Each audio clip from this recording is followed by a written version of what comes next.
Limfoma nədir? Limfoma limfa düyünlərinin bədxəstəlik xəstəliyi hesab olunur.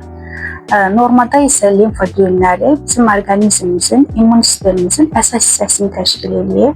Belə ki, orqanizmə daxil olan mikrobların məhv edilməsində limfa düyünlərimiz çox önəmli rol oynayır. Lakin limfoma xəstələrində isə heç bir səbəb olmadan, ehtiyac olmadan limfa düyünləri öz-özlüyündə böyüməyə başlayır. Xəstələrin həkimə müraciət etmə səbəbləri də limfa düyünlərinin böyüməsi olur. Bu xəstələrdə limfa düyünlərinin böyüməsi ilə yanaşı, eyni zamanda yüksək hərarət, çəki itkisi, halsızlıq, təngi nəfəslik, qarında, sinədə ağrı müşahidə oluna bilər. Belə xəstələri mütəxəssis həkim tərəfindən ilkin növbədə fiziki müayinəsi aparılır.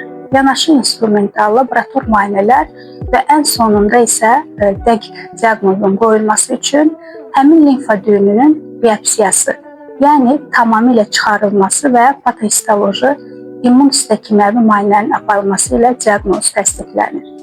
Diaqnoz təsdiqlənmiş xəstələrdə həmin diaqnoz təsdiqlənən vaxtı xəstəliyin hansı mərhələdə olması müəyyənləşdirilir və xəstələrin müalicəsi mütəxəssis həkim tərəfindən aparılır. Belə ki, limfoma xəstələrinin müalicəsi müasir dövrümüzdə kimyəvi dərman müalicəsi, immun terapiya, radioterapiya, ağıllı dərmanlar və kök hüceyrə transplantasiyası ilə həyata keçirilir. Demək istəyirəm ki, müasir zamanda limfoma xəstələrinin müalicəsində tama yaxın müalicə almaq mümkündür. Yetər ki, xəstələr vaxtında, zamanında həkimə müraciət etsinlər.